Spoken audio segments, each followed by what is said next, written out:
বিশ্বকবি রবীন্দ্রনাথ ঠাকুরের লেখা ঐকতান সোনার তরী কবিতা অংশে দ্রষ্টব্য।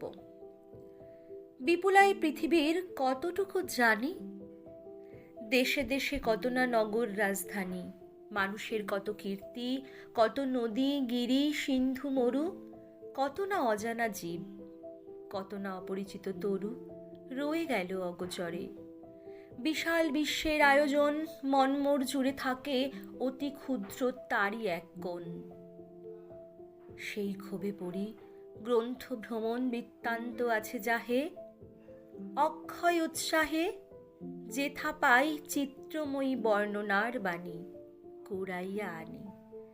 জ্ঞানের দীনতা এই আপনার মনে পূরণ করিয়া লই যত পারি ভিক্ষা লব্ধ ধনে। আমি পৃথিবীর কবি, যেথা তার যত উঠে ধ্বনি